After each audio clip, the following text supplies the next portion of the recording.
जैंगी ने पूछा, क्या तुम्हें चाहिए कि मैं जाऊं इस लेवल के काम के लिए? अब वो कम से कम एक कैप्टन तो है।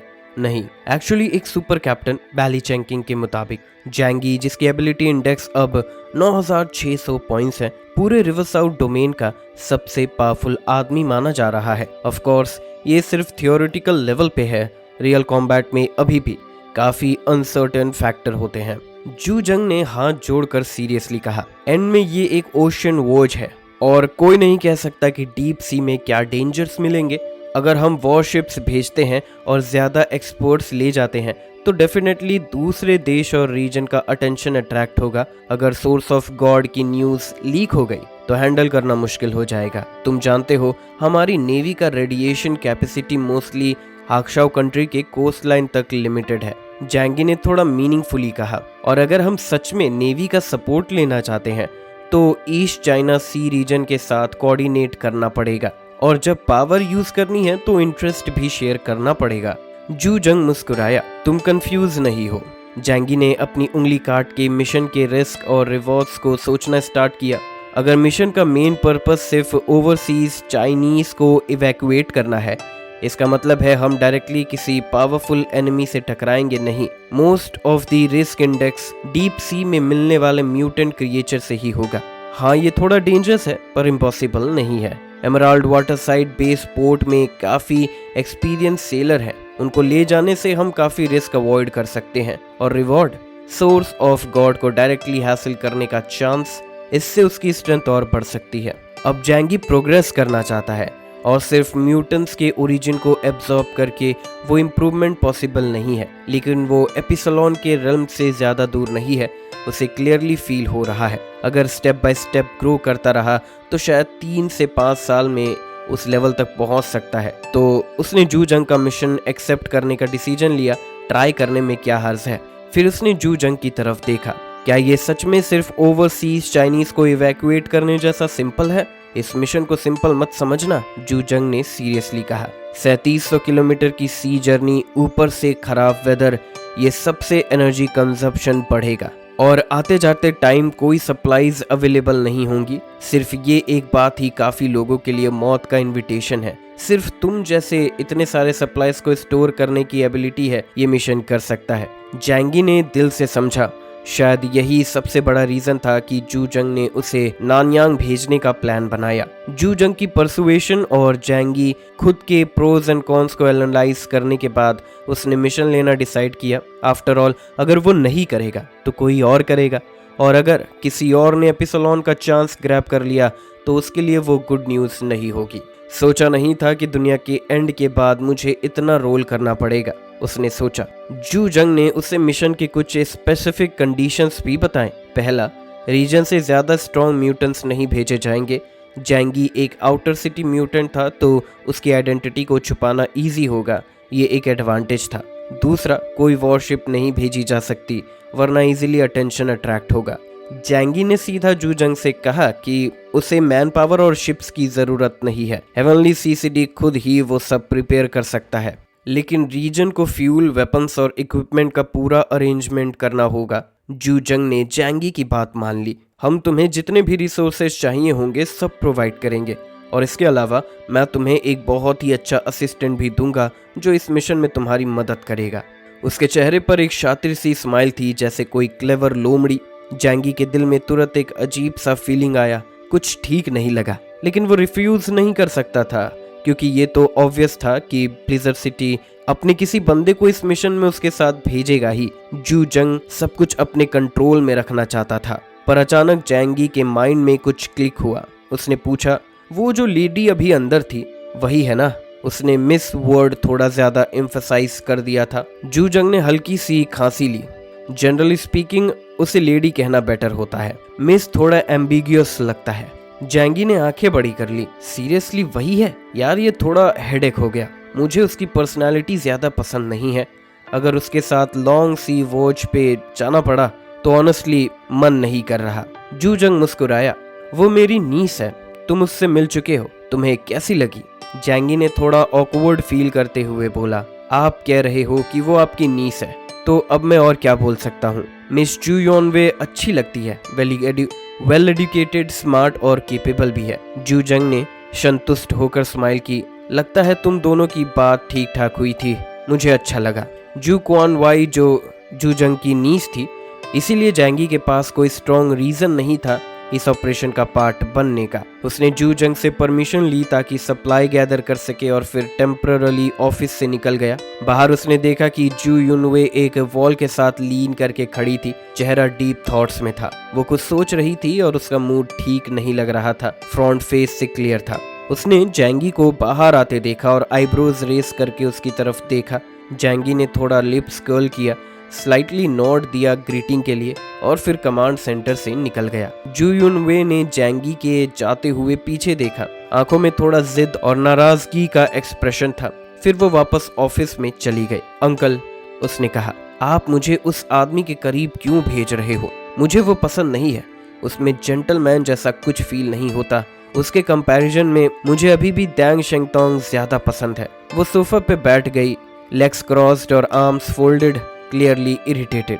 जू जंग ने कॉफी का एक सिप लिया और कामली बोला, इस वक्त जैंगी मेरे लिए दैंग शेंगतोंग से ज्यादा वैल्यूएबल है। इस बार मैंने स्पेशली अरेंज किया है कि तुम उसके साथ सी जर्नी पे जाओ। कुछ महीने तुम दोनों अकेले में रहने के लिए। इस टाइम का पूरा फायदा उठाना, तुम्हें उसे हासिल करना है। फिर मैं नेचुरली तुम दोनों की शादी करा दूंगा। जू जंग ने एक स्माइलिंग एक्सप्रेशन के साथ कहा। तब तक जैंगी उसका नेफ्यू इन लॉ बन चुका होगा और इस रिश्ते के बाद वो कम्प्लीटली जू जंग का अपना आदमी बन जाएगा। जू युनवे का एक्सप्रेशन थोड़ा अनकंफर्टेबल हो गया। आप कह रहे हो कि मैं उसको सेड्यूस करूं? जू फैमिली की प्रिंसेस होने के नाते और अपने अंकल के स्टेटस के भरोसे जू युनवे हमेशा एक पैम्पर्ड लाइफ जीती आई है। लोग हमेशा उसके पीछे रहे हैं, कभी किसी और के लिए लिकिंग डॉग नहीं बनी। वो कोई टेक्निकल सेकेंडरी स्कूल से पास हुई लड़की नहीं है जो बस किसी लड़के के 2 रैप सुन के पिघल जाए। लड़की अगर चाहे तो लड़का पटाना आसान होता है, बस तुम चाहो तो मुझे यकीन है तुम कर लोगी। जू जंग ने उसकी आंखों में देखते हुए कहा, इतना वक्त हो गया है, अगर कोई और होता तो शायद प्रेग्नेंट भी हो चुकी होती। तुम लिंग हु फेसु नहीं हो जो रोज टीम से है। अगर लाइफ में तुम्हें सफरिंग से बचना है तो कुछ प्राइस तो देना ही पड़ेगा सुपीरियर लाइफ के लिए। जू युनवे ने थोड़ा फ्रॉन किया, मन में थोड़ा सैड फील करते हुए। वो किसी अरेंज्ड रिलेशनशिप का पार्ट नहीं बनना चाहती थी, लेकिन ऐसे फैमिली में पैदा होने के बाद सब कुछ अपने अकॉर्डिंग डिसाइड करना मुश्किल होता है। फ्रीडम मिलना इतना इजी नहीं होता, स्पेशली जब तुमने इतने सालों तक रिच और कंफर्टेबल लाइफ एंजॉय की हो। जू जंग ने हल्की सी टोन में बोला, इस बार मैं चाहता हूँ कि तुम खुद एक्सपीरियंस करो एंड ऑफ द वर्ल्ड की सच्चाई। तुमने कभी उसकी क्रुएलिटी फील नहीं की है और ये चीज तुम्हारे फ्यूचर काम और ग्रोथ के लिए ठीक नहीं है।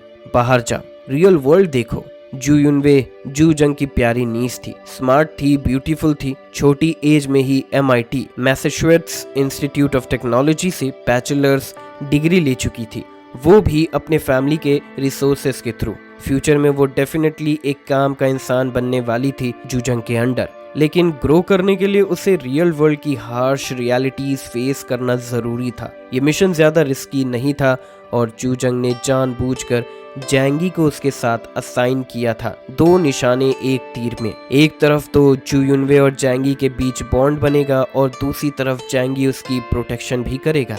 जू युनवे ने अपने बालों को पीछे किया और लाइटली बोला, अंकल, मुझे पता है दुनिया का कितना बुरा हाल है। नहीं, तुम्हें नहीं पता है, जू जंग ने डायरेक्टली काउंटर किया। अभी भी तुम बहुत कंफर्टेबल जिंदगी जी रही हो। तुम्हारे दिल में अभी भी बहुत सिंपल थॉट्स हैं। तुम्हारे आसपास सब लोग तुमसे प्यार से बात करते हैं। तुम कभी वो स्ट्रगल नहीं झेली हो जो एक नॉर्मल आदमी झेलता है एंड ऑफ द वर्ल्ड में। तुम बस बोल सकती हो, तुम्हारा बॉडी उस पेन को फील नहीं करता। इस बार तुम्हें मिशन पे जाना ही पड़ेगा। अगर फेल हुई तो फ्यूचर में ब्लिजर्ड सिटी में सिर्फ एक क्लर्क बन के रह जाओगी, सिर्फ डॉक्यूमेंट्स प्रिंट्स करना, फोन उठाना और बस। जू फैमिली किसी आइडल इंसान को सपोर्ट नहीं करती। जू युनवे थोड़ा उदास हो गई। उसने सोचा नहीं था कि उसका वही अंकल जो हमेशा उससे प्यार करता था अब उसे एक टूल की तरह यूज करेगा, सिर्फ अपनी पावर को स्ट्रॉन्ग करने के लिए। एक पल के लिए उसके आंखों में आंसू आ गए, लेकिन वो भूल गई थी कि अगर वो जू जंग की नीस नहीं होती तो एंड ऑफ द वर्ल्ड के बाद शायद उसका जिंदा रहना भी मुश्किल होता। जू युनवे ने कहा, मुझे समझ आ गया, क्या सिर्फ उससे शादी करनी है? मैं कर लूंगी। जू युनवे ने हल्की सी नाक से आवाज निकाली और खड़ी हो गई, जैसे उसने कोई बड़ी कुर्बानी दे दी हो। फिक्र मत करो, मैं ये सब स्मूथली कंप्लीट कर लूंगी। जैंगी ने मिलिट्री सप्लाई डिपार्टमेंट से जरूरी रिसोर्सेस रिसीव किए। इनमें से काफी सारे शिप बोर्न वेपन्स, इक्विपमेंट और फ्यूल थे। चाहे हेवनली सी सिटी में फ्यूल की कमी नहीं थी, जैंगी हमेशा से ऐसा इंसान था जो कभी फ्री में कुछ नहीं लेता। उन्होंने सब कुछ डिजर्व किया था, तो फिर जू से पोलाइटली क्यों ले। युंगवे ने जैंगी को ढूंढ लिया। चाहे उसके दिल में जैंगी के लिए कुछ ग्रजेस अभी भी थे, उसने स्माइल करने की कोशिश की, स्पेशली जब उसने जू जंग का ऑर्डर याद किया। जैंगी ने ठंडे लहजे में कहा, काम के वक्त प्लीज मुझे कोड नेम से ही बुलाओ। जू का एक्सप्रेशन एकदम फ्रीज हो गया। क्या इतना सीरियस रहना जरूरी है? सबसे ज्यादा डेंजरस चीज होती है आदतें। जैंगी ने उसकी तरफ देखा। इस बार हम लंबी सी जर्नी पे जा रहे हैं और रास्ते में सबसे इम्पोर्टेंट चीज है अपनी आइडेंटिटी को हाइड करना। तो किसी को भी नहीं पता चलना चाहिए कि मैं जैंगी हूँ। वैसे भी रास्ते में मेरा कोड नेम भी मत लेना। तुम मुझे मिस्टर जैंग बुलाओगी और मैं तुम्हें मिस जू। जैंगी को जू जंग के मिस वर्ड के इंटरप्रिटेशन की याद आ गई और उसके लिप्स पे हल्का सा स्माइल आ गया। जू युंगवे ने अपने लंबे बालों को एक तरफ किया, उसका गोरा गर्दन नजर आया। ठीक है, फिर जैसा आप कहें, मैं मान जाऊंगी। जैंगी क्वार्टर मास्टर के साथ सप्लाई लिस्ट कंफर्म कर रहा था, तब जू उसके पास आई और बोली, अगर कुछ और इम्पोर्टेंट बातें हो बताने लायक तो टाइम निकाल के मुझे एक एक करके बता देना। ठीक है, जैंगी ने कैजुअली कहा, मैं बाद में तुम्हारे ईमेल पे भेज दूंगा। जैंगी का ठंडा एटीट्यूड देख के जू युनवे गुस्से में आ गई। हे, मैंने तो बस हाथ मिलाते वक्त कहा कि तुम्हें पोलाइट होना चाहिए, पर तुम तो मुझसे इतने कोल्ड हो गए हो। हम दोनों मिशन के पार्टनर्स हैं, इतना डिस्टेंस रखना जरूरी है क्या? तुम अगले कुछ महीने तक मुझे ऐसे ही कोल्ड ट्रीटमेंट दोगे? जैंगी ने उसकी तरफ थोड़ी हंसी से देखा। तुम्हें भी तो पता है ना, हम सिर्फ मिशन पार्टनर्स हैं। हर किसी को अपना काम करना चाहिए। जरूरत नहीं है दिखाने की कि हम कितने क्लोज हैं। अलग सर्कल में लोग होते हैं तो जबरदस्ती मेल मिलाप करने की कोई जरूरत नहीं है। जैंगी के करंट स्टेटस के हिसाब से अब जू जंग को भी उसके सामने पोलाइट रहना पड़ता है। नेचुरली जैंगी को जू फैमिली की एल्डेस्ट लेडी को खुश रखने की जरूरत नहीं थी। जू युनवे को याद आया कि जब उसकी पहली मुलाकात जैंगी से हुई थी तो उसका एटीट्यूड कैसा था। थोड़ी सी रिग्रेट उसके दिल में आ गई। काश पहले से ही उसने जैंगी के साथ अच्छा बिहेव किया होता।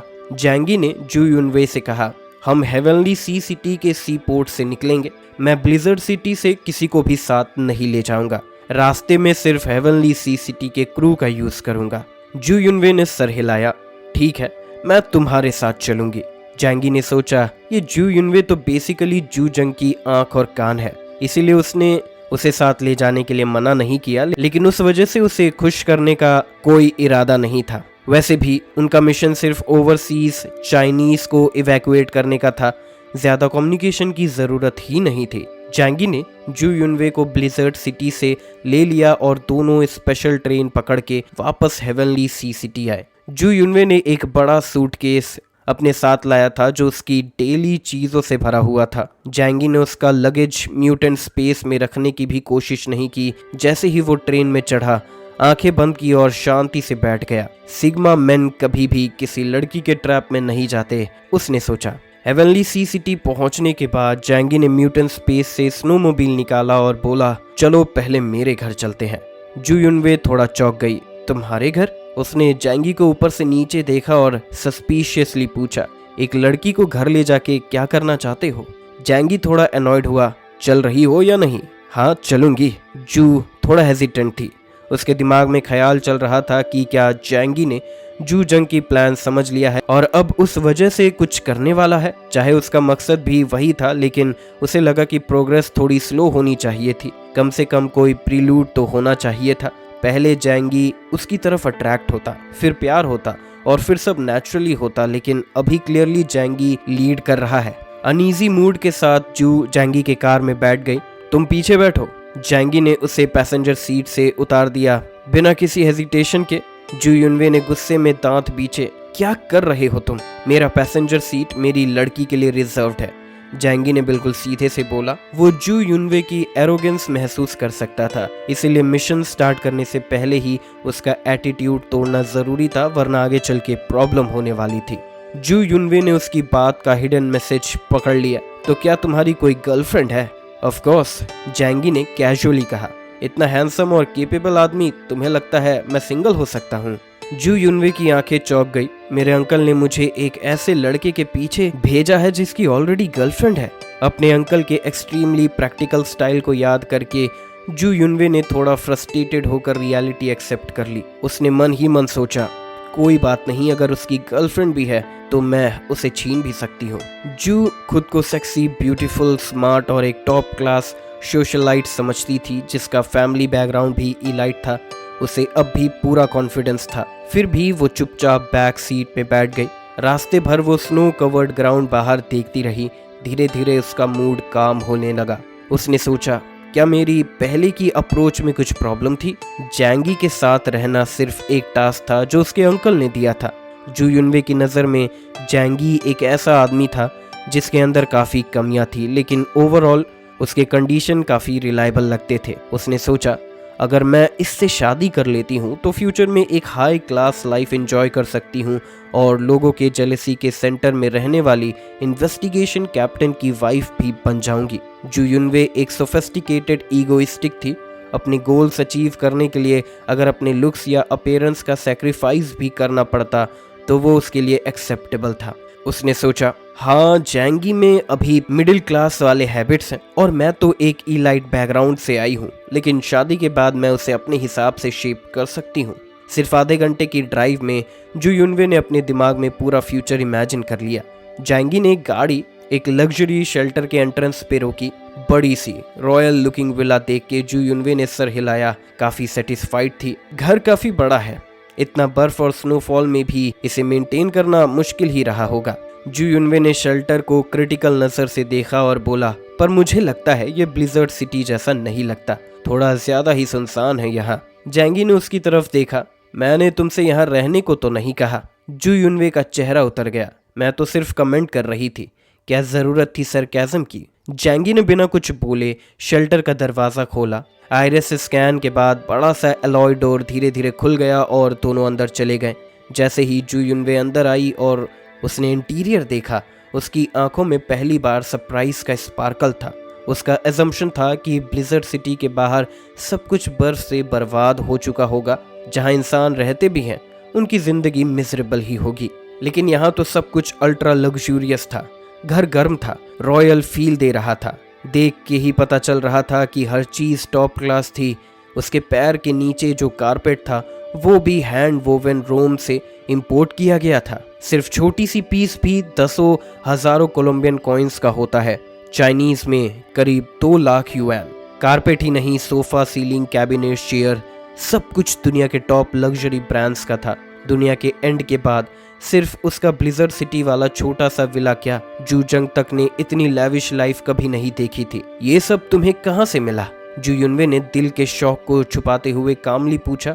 इतनी हैवी स्नोफॉल में तो ब्लिजर्ड सिटी में भी सिर्फ बेसिक नेसेसिटीज ही मिलती हैं, पर तुम्हारे पास यहाँ ये सब लग्जरी चीजें कैसे हैं?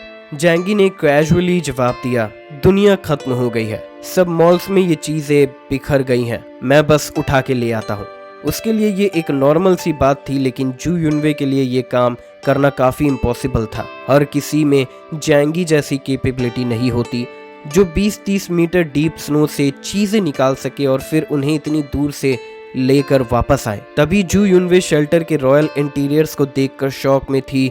एक प्यारी सी आवाज उसके कान में पड़ी, ओह, घर पे मेहमान आए हैं। जू युनवे ने मुड़ के देखा और उसकी नजर वहीं टिक गई। उसके सामने एक टॉल और खूबसूरत लड़की थी, ब्लू ड्रेस पहने, delicate makeup, baby soft face और टाइट ड्रेस उसकी ग्रेसफुल फिगर को परफेक्टली हाईलाइट कर रहा था। जू युनवे लिटरली थोड़ी देर के लिए फ्रीज हो गई।